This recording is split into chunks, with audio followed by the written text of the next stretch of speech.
सो हे hi hello guys, hopefully आप लोग ठीक ही होंगे। तो चलिए हम अपनी स्टोरी अनोखी मोहब्बत को स्टार्ट करते हैं।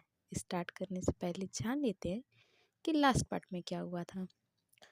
तो लास्ट पार्ट में रिद्धि के घर ईशान और नेहा आते हैं, जो कि रिद्धि ईशान से कहती है कि अब मैं यहाँ नहीं रहूँगी, मैं जा रही हूँ ऑस्ट्रेलिया। जिस पर ईशान कहता है, भाभी आप चली जाओगी तो कशिश का क्या होगा, मेरा क्या होगा, भाई दादी माँ सबका क्या होगा, आपके बिना हमारा घर बिखर जाएगा भाभी। जिस पर रिद्धि कहती है, तुम हो ना। तो ईशान बोलता है, मैं सब कुछ नहीं संभाल पाऊंगा अब इसके आगे। रिद्धि बोलती है, अकेले कहाँ हो तुम ईशान, नेहा है ना तुम्हारे साथ, तुम्हारा साथ देने के लिए। मैं जानती हूँ जब आर्य को सच पता चलेगा तो वो टूट जाएगी, बिखर जाएगी। सारा सच जानने के बाद उसे खुद पर बहुत गुस्सा आएगा, लेकिन ईशान तुम्हें उसे संभालना होगा, उसका सहारा बनना होगा तुम्हें। हो सकता है सच जानने के बाद जब मैं उसे ना मिलूं तो वो खुद को नुकसान पहुंचाने की कोशिश करे, लेकिन तुम्हें हर वक्त उसके साथ रहना होगा, उसको प्रोटेक्ट करना होगा। करोगे ना तुम ये सब सुनकर ईशान अपनी गर्दन ना में हिलाने लगता है। तो रिद्धि आगे कहती है, अपनी भाभी माँ के लिए इतना सा भी नहीं करोगी ईशान। ये सुनते ही ईशान रिद्धि की गोद में सर रख के उसे छोटे बच्चे की तरह लिपट जाता है और जोर जोर से रोने लगता है। वहीं नेहा और माहिरा भी रिद्धि से लिपट जाती हैं। थोड़ी देर तक रिद्धि ईशान को शांत करवाती रहती है, और जब वो शांत हो जाता है तो वो ईशान को थोड़ी देर इंतज़ार करने का कहकर अपने रूम में चली जाती है। थोड़ी देर के बाद रिद्धि अपने हाथ में एक लेटर और कुछ सामान लेकर आई और उसे ईशान के हाथ में देते हुए बोली, ईशान ये लो। तो ईशान बोलता है, ये सब क्या है भाभी। तो रिद्धि बोलती है, इस एनवलप में एक पेन ड्राइव है और सारे सबूत हैं, जिससे ये साबित हो जाएगा कि जो सब कुछ भी अब तक हमारे परिवार के साथ हुआ है उसके पीछे जूही और कुणाल का ही हाथ है, और दादाजी के एक्सीडेंट के पीछे भी कुणाल का ही हाथ था। और इसमें एक स्लिप है जिस पर उस जगह का एड्रेस लिखा है जहाँ पे वो दोनों इस वक्त छुपे हुए हैं। ये सब तुम जाकर आर्य को दे देना, जिससे वो जूही और कुणाल को पुलिस से पकड़वा कर उन्हें उनके किए की सज़ा दिलवा सके। और फिर उसके हाथ में एक लेटर देते हुए कहती है, ईशान ये लेटर तुम आर्य को दे देना। मैं उससे बात तो नहीं कर सकती, लेकिन इस लेटर में मैंने अपने दिल की हर बात लिखी है। शायद इसे पढ़कर वो मुझे समझ जाए, और उससे ये भी कहना कि मेरे दिल में उसके लिए नाराज़गी नहीं है। शायद उसकी जगह मैं होती तो मैं भी यही करती जो उसने मेरे साथ किया। ईशान बोलता है, नहीं भाभी, अगर आप उनकी जगह होती तो आप कभी भी ऐसा नहीं करती जैसा कि उन्होंने आपके साथ किया।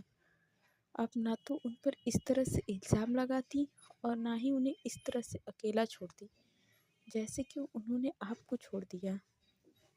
जिस पर रिद्धि भारी मन से कहती है, मैं आर्य को छोड़कर नहीं जाना चाहती, लेकिन ना जाने क्यों मेरा ज़मीर मुझे यहाँ रहने के लिए गवारा नहीं कर रहा है। उससे कहना कि हो सके तो इसके लिए मुझे माफ़ कर दे और मुझे भूल कर अपनी ज़िंदगी में आगे बढ़ने की कोशिश करें। लेकिन तुम ये सारे सबूत मेरे जाने के बाद कल दोपहर में ही आर्य को दोगे, उससे पहले नहीं। रिद्धि सबको वहीं छोड़कर अपने भारी कदमों से अपने रूम की तरफ जाती है, और ईशान और नेहा भी थोड़ी देर राहुल और माहिरा के पास बैठकर दुखी मन से घर लौट जाते हैं। और माहिरा जाकर रिद्धि के साथ उसकी पैकिंग करवाने लगती है। माहिरा रिद्धि का सूटकेस बंद करते हुए कहती है, रिद्धि अभी भी वक्त है, एक बार फिर से सोच ले, क्या तू जो करना चाहती है वो ठीक है। मुझे ऐसा लग रहा है कि तूने ये फैसला सिर्फ आज को सोच कर लिया है, भविष्य को सोच कर नहीं। मैं मानती हूँ कि एक औरत के लिए उसका आत्मसम्मान सबसे बड़ा होता है, बिना आत्मसम्मान के जिंदगी नहीं रहती। लेकिन इस सब में उस तो फिर से एक बार सोच रही थी, रिद्धि अपना सामान अपने दूसरे सूटकेस में रखते हुए बड़े आराम से बोलती है, मैंने सोच लिया है मायरा, और जो सोचा है वही होगा। मायरा बोलती है, मतलब तूने अपना पूरा मन बना लिया है यहाँ से हमेशा के लिए जाने का? तो रिद्धि बोलती है, मायरा अब भी कुछ बाकी है क्या?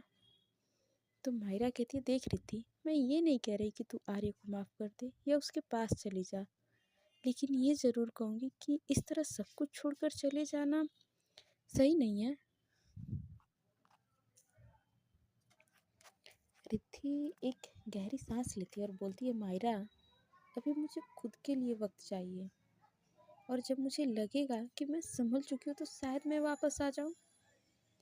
तो मायरा बोलती है, लेकिन तू आर्य के बिना रह पाएगी रिद्धि? जिस पर रिद्धि बेड पर बैठते हुए बोलती है, जिंदगी में कब क्या होता है किसी को पता नहीं चलता मायरा, कब किसके साथ क्या हो जाए ये कोई नहीं जानता। इसके बारे में मैं आज ही क्यों सोचूं? क्योंकि मेरे सोचने से क्या होता है? मैंने तो ये कभी नहीं सोचा था कि मुझे आर्य के बिना भी रहना पड़ेगा। तो मायरा उसके पास बैठकर उसका हाथ पकड़ते हुए बोलती है, मेरे कहने का ये मतलब नहीं है रिद्धि, मैं बस इतना चाहती हूँ कि तू एक बार फिर से सोच ले, क्या तू आर्य के बिना रह पाएगी? जिस पर रिद्धि मायरा के हाथ पर अपना हाथ रखते हुए बोलती है, मायरा मैं नहीं रह पाऊंगी मुझे पता है, लेकिन मुझे रहना पड़ेगा, तो समझ। लेकिन अगर जब भी मुझे तेरी ज़रूरत होगी मैं तुझे ज़रूर बुला लूँगी। जिस पर माहिरा रिद्धि को देखते हुए अपने मन में कहती है, मैं अच्छे से जानती हूँ रिद्धि, तू आर्य के बिना कुछ दिन भी नहीं रह सकती। उसके बिना पूरी ज़िंदगी बिताने की बात कर रही है, कैसे कर पाएगी तू ये सब? फिर वो दोनों थोड़ी देर बात करने के बाद सोने के लिए चली जाती हैं। माहिरा तो सो गई थी, लेकिन रिद्धि की आंखों में नींद ही नहीं थी। न चाहते हुए भी उसकी आंखों से आंसू बह जा रहे थे। उसने किसी तरह से खुद को मना तो लिया था आर्य से दूर जाने के लिए, लेकिन ये सब करना उसके लिए इतना आसान नहीं था। वहीं कपूर मेंशन में आर्य आज पूरा दिन अपने रूम से बाहर नहीं निकली थी। वो अपने रूम में ही बैठी रही थी। वो रिद्धि को याद नहीं करना चाहती थी, लेकिन उसके लाख चाहने के बावजूद भी उसे रिद्धि की याद आ ही जा रही थी। ईशान रिद्धि से मिलने के बाद आर्य के रूम में उससे बात करने के लिए आता है, तो वो देखता है कि आर्य वैसी की वैसी ही बैठी हुई है।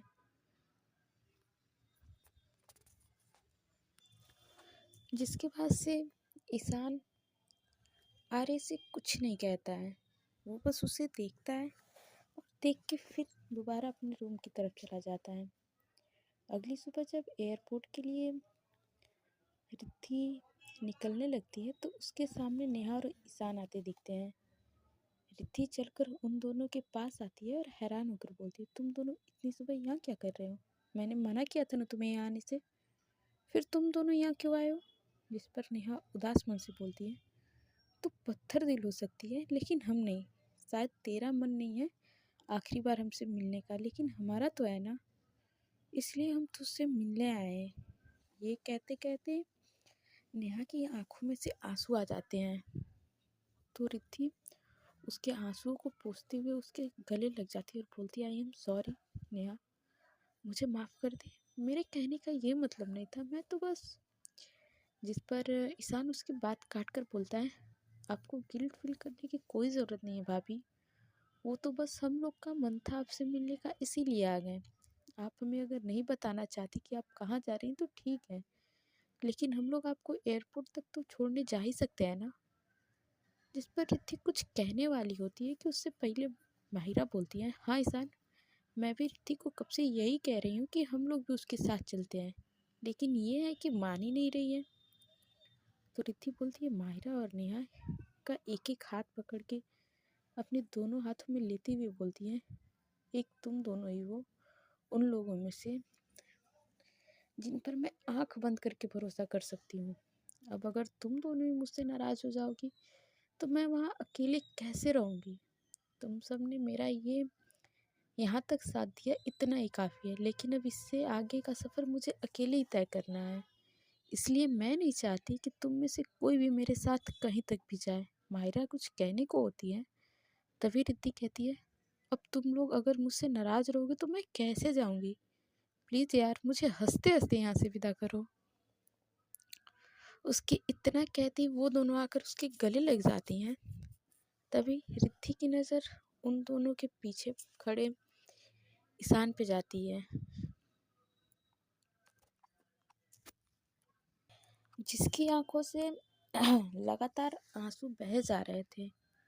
वो उन दोनों से खुद को अलग करती है और फिर ईशान के पास जाती है और उसके आंसुओं को पोंछते हुए कहती है, नहीं ईशान, नहीं, रोना नहीं।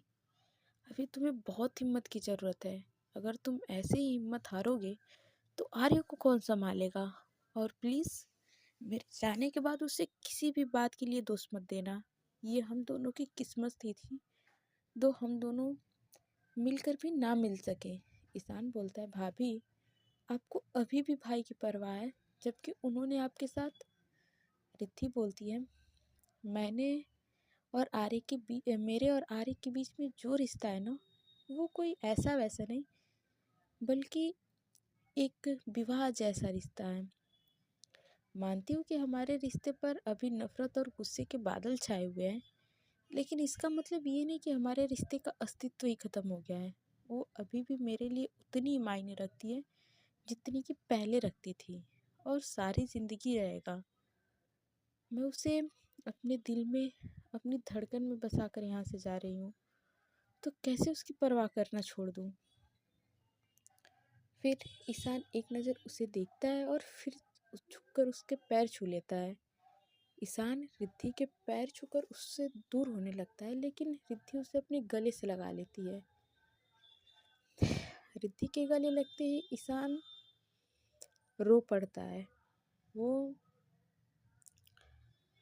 रिद्धि उसके बैग पर हाथ फेरते हुए कहती है, ईशान तुम सिर्फ मेरे देवर नहीं बल्कि मेरे छोटे भाई जैसे हो। तुमने मेरी हर परिस्थिति में मेरा साथ दिया, उसके लिए थैंक यू सो मच। मेरे लिए न जाने कितनी बार तुम अपने भाई से भी लड़ गए। मेरी ज़िंदगी में हमेशा से एक छोटे भाई की कमी थी, लेकिन तुमसे मिलकर वो भी पूरी हो गई। तुम भले ही उम्र में मुझसे बड़े हो, लेकिन तुमने हमेशा मेरे छोटे भाई होने का फ़र्ज़ निभाया है। फिर वो बाकी सब की तरह देखकर कहती है, भगवान ने तुम सब लोगों के रूप में बहुत प्यारे रिश्ते दिए हैं मुझे। अब इन्हीं रिश्तों को लेकर मैं यहाँ से जाना चाहती हूँ, वो भी खुशी खुशी। और फिर आर्य को याद करते हुए कहती है, लेकिन सिर्फ एक ही रिश्ता ऐसा था जो मैं चाह कर भी ना पा सकी। ये सुनकर ईशान रोते हुए बोलता है, भाभी एक बार तो आप उनसे मिल लो। आप खुद उन्हें बता दो कि आप यहाँ से जा रही हो। मैं किस मुंह से उन्हें ये सब बताऊंगा? मुझ में हिम्मत नहीं है ये सब बताने की। जिस पर रिद्धि उसके फेस को अपनी दोनों हथेलियों में भरते हुए कहती है, तुम ही हो तो मेरी आखिरी उम्मीद ईशान। अगर तुम ही ऐसी बातें करोगे तो मैं कैसे यहाँ से जा पाऊंगी? किसके सहारे आर्य को छोड़कर जाऊंगी? तुम्हें मेरे लिए इतना करना ही होगा ईशान। सिर्फ उसे नहीं, बल्कि बाकी सबको भी तुम्हें ये सब बताना है। और हाँ, उस कुणाल और जूही को बिल्कुल मत छोड़ना। उन्हें उनकी की एक सज़ा ज़रूर दिलवाना। इस पर ईशान बोलता है, भाभी जब भाई को पता चलेगा तो वो जीते जी मर जाएंगी। मैं जानता हूँ उन्हें, वो चाहे आपके ऊपर कितना ही नफरत दिखा ले, लेकिन वो आपसे बेहद प्यार करती हैं। जब उन्हें सच पता चलेगा तो वो जी नहीं पाएंगी। मानता हूँ कि वो अभी उन्होंने गलत किया है, लेकिन मैं उनके साथ भी गलत होते नहीं देख सकता। इसलिए प्लीज़ एक बार उनसे मिल लो। तो रिद्धि बोलती है, ईशान अगर मैं आर्य से मिली तो मैं यहाँ से जा नहीं पाऊँगी। बहुत मुश्किल से मैंने अपने मन को समझाया है। अब तुम सब मुझे जाने दो। मेरे पैरों में आर्य नाम की बेड़ियाँ मत डालो ईशान। ये कहकर वो ईशान की तरफ देखकर मन ही मन सोचने लगती है, ईशान अभी तक तो तुम्हें आर्य को संभालना था, लेकिन उसके साथ साथ पूरे घर वालों को भी तुम्हें ही संभालना होगा। जिस पर ईशान अपनी आखिरी कोशिश करते हुए बोलता है, भाभी प्लीज़ रुक जाओ, भाई की खातिर वो आपसे बेहद प्यार करती हैं। जिस पर रिद्धि रोते हुए बोलती है, ईशान तुम्हारे भाई की मोहब्बत के लिए बस इतना ही कहूँगी।